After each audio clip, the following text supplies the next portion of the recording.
Maharlika, mga kababayan ko, aka Bukeke ng US. Muli na naman po umatake. Nung narinig ni Maharlika, mga kababayan ko, na si Atty. Claire ay naupo bilang Undersecretary ng PCO, mga kababayan ko, uminit ang puwet ni Hitad sa US. At ang matindi dito, mga kababayan ko, kanya-kanyang sigaw patalsikin si Atty. Claire. Ano akala ninyo? Susunod ang presidente sa inyo? At sa mga birada ni Maharlika ganito? Well, i-debunk natin yung sinasabi ni Maharlika. Eto, pakinggan nyo mga kapatid. At ikaw, Castro, Claire Castro, unang salvo mo pa lang, palpak ka na.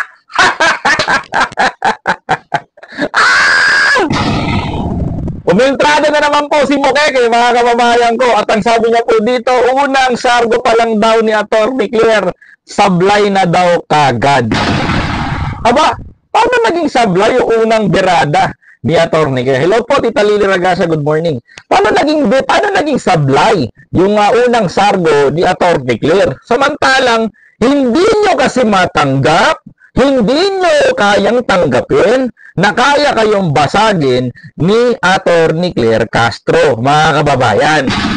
At ang sapol na sapol dito, yung pagkakalat nyo ng mga sensitive o mga fake news sa social media. Masakit talaga yung Maharlika. Tuloy.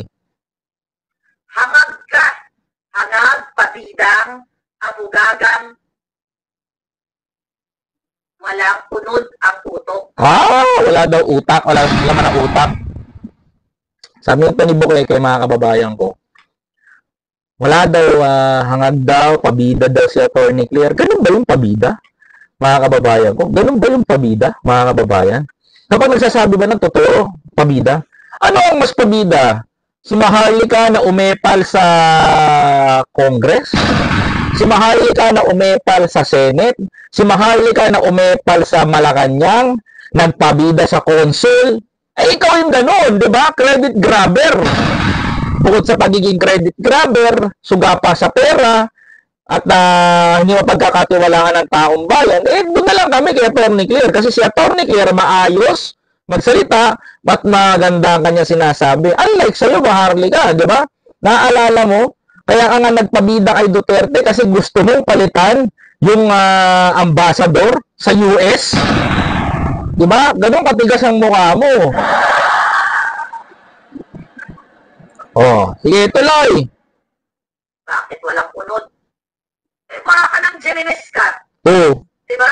Iniscan ko lang yung vlog, wala kang ginawa, kundi mag-react sa mga vlogs ko. Wala sa mga Duterte vloggers. At iba pa. Anong ibig sabihin yan?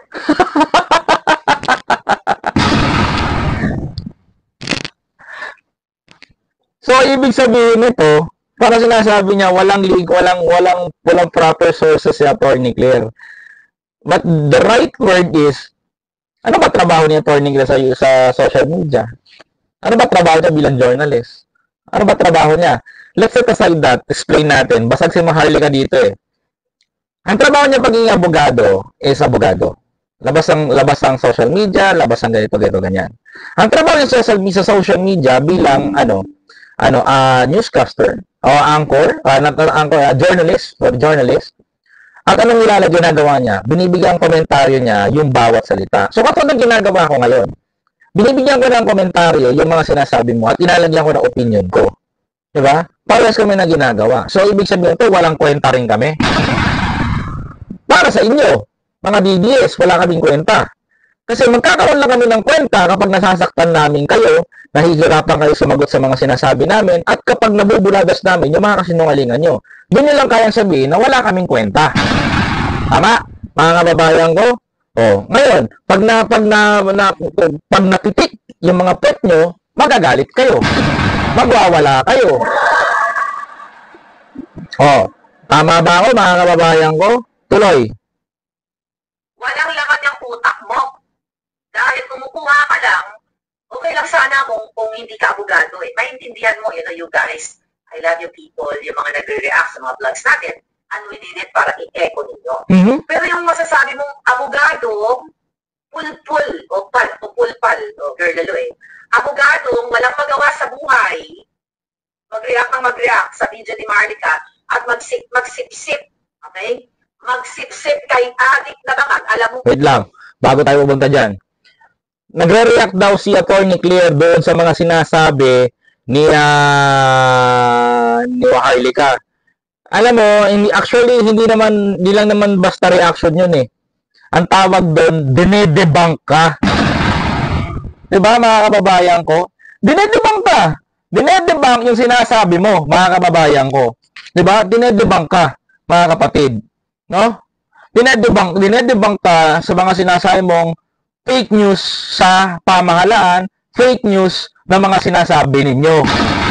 Hindi naman masakit yung sinasabi ni Attorney Claire, to be honest. Sa totoo lang. Tama naman kami doon eh. Ang pagsasalita namin dito, ang pag-debunk namin sa inyo, ay hindi po pag-fake news at hindi rin po pagsipsip. Mga kababayan, di ba? O, naaalala nyo ba? Yung si Mocha Uson, yan, di ba? Minamaliit mo si Attorney Claire. Mga kababayan ko, minamaliit mo si Attorney Claire, pero yung inupo ni Duterte sa OWA noon, na admin, na si tumatakbong konsehal ngayon sa Maynilang si Uson, yung nagpahawak ng EBAB, tas naghumalik-halik pa kay Mo Twister. Ayun talaga, walang credibility, di ba? Walang credibility. Wok-wok, mga kababayan ko kung tawagin. At sabi pa ni Mocha, I'm still horny. Alam mo, if we comparison sa mga inupo ni Duterte ngayon, malabo at malayo, mga kapatid. Yan ang totoo doon. Malayong-malayo. Tuloy. Abong adik si Bakat, ibig sabihin, bilasakang abogada. Alam mo, hindi bilasang abogado si Attorney Claire. Kung talagang titignan mo si Attorney Claire is one of the best of the best. Unlike doon sa mga inupo ni Duterte nga. Diba? Bilasa, alam mong ganito si Bangag, puro kayo paratang eh. Until now, di nyo nga mapatunayan yung... Alam mo mabalik lang sa usapin na yan. Set aside yung sa Attorney Claire. Maharlika's using the word again, Bangag, adik, ganito ganyan, yung si ganito ganyan. Lagi nilang sinasabi yan, mga kababayan ko. Kahit wala namang reference, kahit wala namang ebidensya. Gumawa sila ng ebidensya na AI, gumaganong-ganon, suminghot daw ng kung anong tawas lang. Ginagalit nila ang taong bayan. That is the way upang gumawa ng disinformation sa Pilipinas. Mga kababayan ko, ang magkalat ng fake news, gamitin ng mga salitang adik, bangag, samantalang hindi naman totoo. Mga kababayan ko, ipagpipilitan nila dahil mas maintriga, mas maganda para sa kanila. Pero ang totoo, mga kababayan ko, if we comparison again versus the former president and the present president ngayon, malayo ang pagitan because President Bongbong Marcos hindi gumagamit ng kung anong chemical, samantalang si Duterte nagturok ng fentanyl para mawala ang sakit sa likuran at maging painkiller daw kuno. Diba, mga kababayan ko? Tayo, wala silang ebidensya sa sinasabi sa atin. Pero tayo, marami tayong ebidensya laban sa kanila, mga kababayan ko. Ginagamitan tayo ng pagiging sikat, mga kapatid. Tuloy. Kasi ang magaling na abogada, right? Kasi you're claiming na magaling ka. Wala ka dyan sa YouTube. Ba? Talaga ba? Hindi ka nagpipick up ng mga vlogs namin. Kasi meron kang sariling utak. Meron kang sariling laman ang utak mo. Kaso ang laman ng utak mo, labno. Yun ang labno. Alam mo nire-write up. Alam mo, magkaiba. Kayo kasi ito lang, ulitin ko. Ang paggawa ng fake news ay napakadali lang. Ang pagtibag sa inyo, ang medyo pinakamahirap.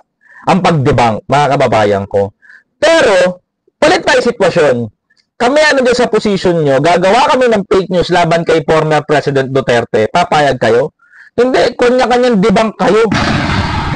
Mga kababayan ko, kanya-kanyang tibag kayo sa amin. Nagkataon lang, natalo kayo at wala kayong kwenta ngayon, kaya ngayon gagawa kayo ng issue. Sasabihin ninyo na si Duterte, ganito, ganyan ang ginawa, palalabasin nyo mabango kahit mali. Mga kababayan, kaya nyo sabihin yan. Kaya nyo sabihin na si BBM may gumagamit ng ganito, ganyan, whatsoever, mga kababayan. Ito yun. Diba? Bahala na kayo mag-translate. Algae. Okay? In science. May science ba dun? Rico, nasagot ko na ang iyong katanungan. Alright. Tirador ng gold si Senior the Junior. Ngayon, itong mga ulol na ito, dyan sa presidential communications. Wala nang masabi si Maharlika. Ang unang salvo ng mga hitan ay what? Sila daw ay lalabanan nila ang fake news. Correct. Isa ka na dun. Lalabanan talaga yung fake news. Isa ka na dun. Diba? Sa nagkakalat ng fake news. Tapos binanggit ang mga vloggers. Imagine nyo, unang pasok pa lang nila, ang nasa utak ng mga buwapa ng ina ay ang mga vloggers. O bakit? Bakit ba kasi tinatarget yung mga vloggers? Alam, sa totoo lang, pati kami nadadamay sa katarantaduhan ninyo eh. Sa totoo lang eh. Sa totoo lang ha, nadadamay pati kami. Mga kababayan ko, nadadamay pati kami nang dahil sa ginagawa ninyong pagpe-fake news. Kaya lumiliit ang tingin sa mga vlogger, sa mga katulad nito ni Maharlika eh. Mga kababayan ko eh. Bakit lumiliit yung credibility ng isang content creator nang dahil dito kay Maharlika, mga kababayan ko? This is the example of the fake news peddler based in US, mga kababayan. I repeat, this is a example of fake news peddler based in US, mga kababayan. Imagine ninyo, para kumita ng pera, mga kababayan ko, nagawa niyang isubo ang sarili niya, mga kababayan, para lang kumita at mabuhay sa ibang bansa. Kung tutusin, wala na itong pakialam sa Pilipinas. Wala na itong dapat iniintindi sa Pilipinas. Kasi sa totoo lang, hindi na naman ito Filipino citizen. This person is a US citizen na nakapag-asawa ng na pinadedo, mga kababayan. So ayun, bakit umiepal ito si Maharlika sa Pilipinas ngayon? The reason kung bakit, mga kababayan ko, pera, mga kababayan. Ulitin ko po, pera, mga kababayan ko, mga kapatid. Tumiiral po ang pera, mga kababayan. So ngayon, kailangan niya pong manira ng manira, mga kababayan. Sa paninira at paninira niya po, mga kababayan ko, doon po sila sinasahuran at kumikita po ang mga DDS ng pera. Okay? Ito po ang tanong. Prinsipyo po ba pinaglalaban ni Maharlika? Pag sinabi niyong yes, kalokohan. Pag sinabi niyong no, pwede ba yun? At isa pa, kung bakit disinformation ang inuuna ng ating PCO, the reason kung bakit na naman, mga kababayan ko, para sawatahin yung mga katulad nitong nagkakalat ng issue sa Pilipinas. Para matigil yung pagpapakalat ng mga disinformation sa Pilipinas. Para alisin yung mga katulad nito, mga kababayan ko, na sumisira sa imahe ng vlogging community sa Pilipinas. Kaya po, mga kababayan, huwag tularan, pawang sinungaling lamang itong taong ito. Kaya mag-isip po kayo kung pakikinggan nyo po, mga kababayan ko. Bawat birada po nito parang traumatized na may anxiety palagi. Mga kababayan ko. Mukha pa lang eh, hindi mo na mapinta, mga kababayan ko, itsura pa kaya nito. Very special. Mga DDS vloggers, okay? Ang kongresista, mga bugok sa Kongreso, sa Senado, ang nilalaman ng utak nila ay mga vloggers like mga vloggers like me, like you, like the sa Congress. Alam niyo po, kaya po nagkakaroon ng programa to para sawatahin yung disinformation, para matumigil kayo. Kasi, mga kababayan ko, yung mga birada ni Hitad na ganyan. Sa totoo lang, ayoko na nga pansinin yung limelight nito. Baka wala namang masasabing maganda to si Hitad, sa totoo lang. Hindi ko na nga dapat pinagpapapansin tong si Maharlika kasi wala naman talagang magandang sasabihin to, mga kababayan ko. Mauumay lang ang taong bayan. Pero syempre, kailangan natin magsalita ngayon sapagkat yung mga sinasabi po nito, mga kababayan ko, fake news na naman. Diba? Hanggat na lumilitaw na naman to sa mga newsfeed, mga kababayan ko, tuloy-tuloy na naman po ang pagpe-fake news ng mga yan. Tuloy. Anong ibig sabihin yan, mga palangga? Ang ibig sabihin, natutorete at umiikot ang tumbong nila sa power ng ating mga bells. Hindi. Bakit kamo? Sinasabi ng J. Ruiz at yung pamunuan ng Presidential Communications na yun na nga, lalabanan nila ang fake news. Anong kaputang inaan yan? O bakit? Kailangan labanan ng fake news. Kailangan labanan yung fake news, di ba? Tanong. Ang trabaho nyo hindi lumaban sa fake news. Ano daw? Ang trabaho nyo mga ungas kayo, maghatid ng impormasyon sa taong bayan kung ano yung mga nagawa ng adik nyong presidente. Ito, tatanga-tangang sagot ni Maharlika yan. Alam mo kung bakit, mga kababayan? Sagutin natin na in a proper way, mga kababayan ko. Bakit kailangan sawatahin ng PCO ang fake news, mga kababayan ko? The reason kung bakit, mga kapatid, mga kababayan ko, kasi alam mo kung bakit kampanya nila yon? Nagpapakalat kayong mga DDS vlogger, kayong mga Duterte supporter o Duterte support vlogger na nagpapakalat ng disinformation. Alam nyo ano sinasabi ninyo? Alam nyo ano sinasabi nyo mga DDS? Makinig kayo ha. Excuse me, makinig kayo. Pag sinabi nyo si Pangulong Bongbong Marcos katulad yan, sinabihan yung bangag, totoo ba? Mga kababayan ko, wala naman kayong ebidensya pero nagpapakalat kayo ng information. Anong gagawin ng PCO, mga kababayan ko? Mga kapatid, sila, tatanungin ng media, mga kababayan ko. Totoo ba na sinasabi ni Maharlika na gumagamit daw po ba ang presidente ng ganito, ganyan? Di ba? So, supposed to be, the PCO, sasagutin nila yan. So, ngayon, ano sinasabi ni Maharlika dito na kailangan ng PCO, ganito, ganyan? Ba't nagdidikta ka? Ba't hindi ka mag-apply kaya doon? Tatanga-tanga ka? No? Ba't hindi ka kaya mag-apply doon sa PCO and ask them kung ano ba talaga ang dapat gawin? Diba? Bakit hindi ka mag-apply doon? Hindi ka mag-demand sa kanila? Hindi yung magpupunta ka sa social media na para mapaniwala mo na lang yung mga subscriber mo na iilang piraso nanonood sa'yo. Para lang paniwalaan kanila, ibabanata mo ng ganyan. And you demand na kailangan yung sasabihin lang ni Presidente ang ibabalita nyo. So Duterte nga binabanatan ni Harry Roque yung mga media pag hindi niya gusto yung sagot Buti pa nga ito si Atty. Diretsahan ng sagot Kaso nga lang, patama sa inyo. Kaya masakit talaga sa mga DDS yun at hindi nila matatanggap yun at masasaktan talaga sila doon kasi bakit? Wala nang kwenta yung fake news nila ngayon. Sakit ba, Maharlika? Kaya kayo mga DDS, this is my last word sa inyo. Hindi ko na sana papatulan tong si Bukay kay mga kababayan ko kasi mabibigyan lang ng limelight sa channel ko. Pero huwag ka mag-alala. Hanggat sumasagot to at humihinga pa to, di titigil si biyahe ni Koy ng kakalait sa inyo. Kaya tandaan nyo mga DDS, hindi pa tapos ang laban ko. May laban pa pala ako at pauubusin ko kayo. Kaya ngayon pa lamang mga DDS supporter, magbaon na kayo ng tubig at maglagay kayo ng towel o kaya napkin o kaya tissue. Kasi pag nanood kayo ulit sa channel ko, sisiguraduhin ko, paiiyakin ko kayo. Sa damakmak na lait ang aabutin sa akin dito ng mga Duterte supporter ngayon. Kaya walang puwang sa akin ang mga katulad nyo.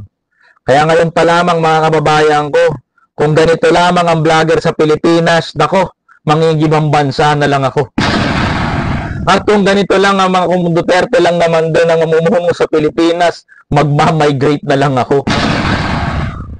Ang pagbagsak ng Pilipinas, mga kababayan ko, yung paghahari ng mga to at ang pagbabalik ng kampon nilang agila na naging chicken.